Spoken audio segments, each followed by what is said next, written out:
Alright, y'all. Ignore my voice, it sounds horrible. But anyways, Ilhan Omar and others question Biden's legal rationale for Syria airstrikes. Now, this is Democrats and Republicans on both sides that are questioning this. Now, I'm just going to go through this real quick and then I'm going to say how I feel about this at the end.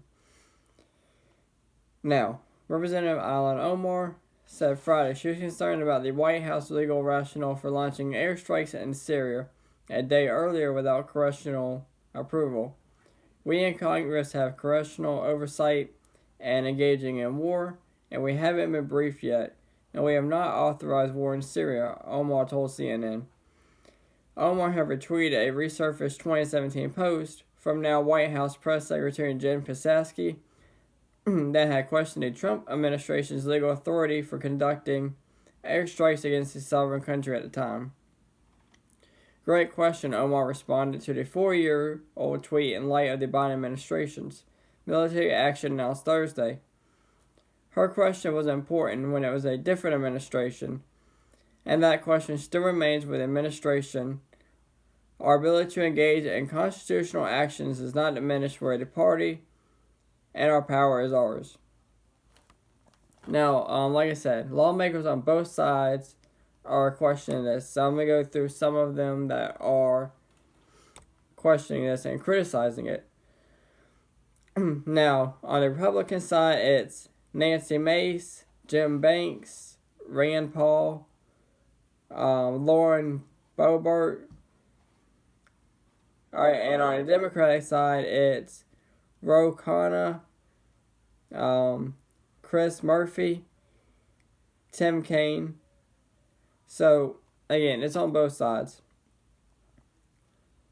Now, goes on to say, while the president has a responsibility to defend the people of the United States, our Constitution is clear. That it is the Congress, not the president, who has the authority to declare war. Alright. The first known military action of the Biden administration was meant as a defensive shot across the bow against an Iranian-backed militia stronghold in Syria. Alright. So, with that being said, alright, when you got Republicans, Democrats agreeing on something, and you got progressives such as Ilhan Omar, people that were known as the Squad, when you got people like them all coming together, Republicans, Democrats, and people like Ilhan Omar all coming together on something, then you know that is pretty bad, alright? Look, I'm gonna be honest with y'all, alright? Nancy Pelosi wants Joe Biden to give up the nuclear power codes, and so does Ilhan Omar and all these other progressives, because at the end of the day, they know Joe Biden is not stable enough to do that, alright? I mean, think about it. He doesn't know where he is half the time. I mean, new videos come out, alright? He's on stage. Looks like there's some doctors or scientists over there. Dr. Fauci is in the background, alright? Joe Biden's out there. He doesn't have a mask on, alright? He walks up to him, just standing there, smiling away like he's about to get his picture taken, alright? Then, everybody's like, put your mask on, alright? He walks over there, mumbling, puts his mask on, opens up the little book they got, or whatever you call it, alright?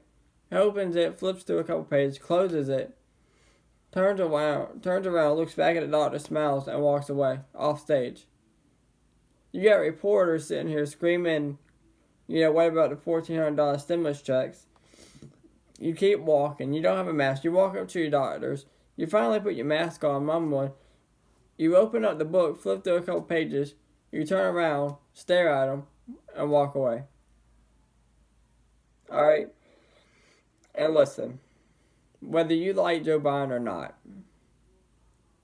the real problem here is he's senile.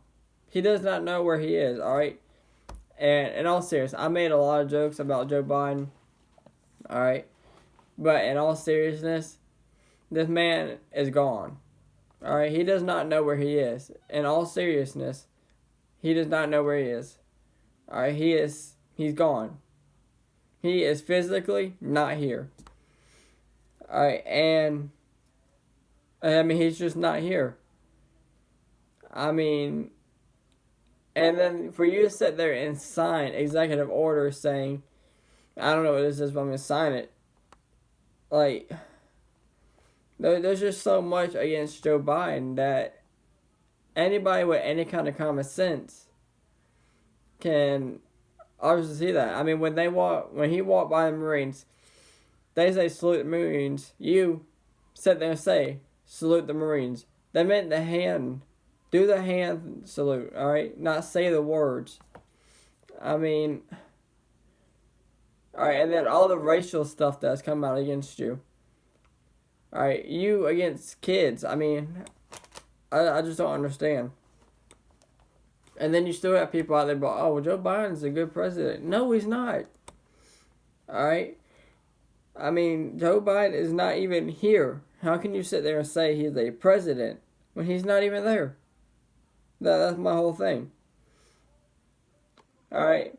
But when you got Ilhan Omar, Democrats and Republicans going out against him, you got Nancy Pelosi, Ilhan Omar, and others wanting him to hand over the football that has all the codes. No, that tells you right there. Democrats don't trust him. Nobody trusts him. All right. But I will say that Ilhan Omar brought up a great point here. All right, and this is probably might be the only time I ever agree with her on anything. Who knows? All right, but I will tell you this right now. All right. Great question. The 4-year-old tweet in light of the Biden administration's military action announced Thursday. Alright, Jen Kapasky said, also, what is the legal authority for strikes? Assad is a brutal dictator, Syria is a sovereign country. Her question was important when it was a different administration, and that question still remains with this administration. Our ability to engage in constitutional actions does not diminish when the power is ours. Or, excuse me, when the party and the power is ours. Alright, and I agree with her there. And again, that might be the only time that I ever agree with her. Alright? But I agree with her there. But let me know what you guys think down in the comments below. As always, thank y'all for watching, and y'all stay safe out there.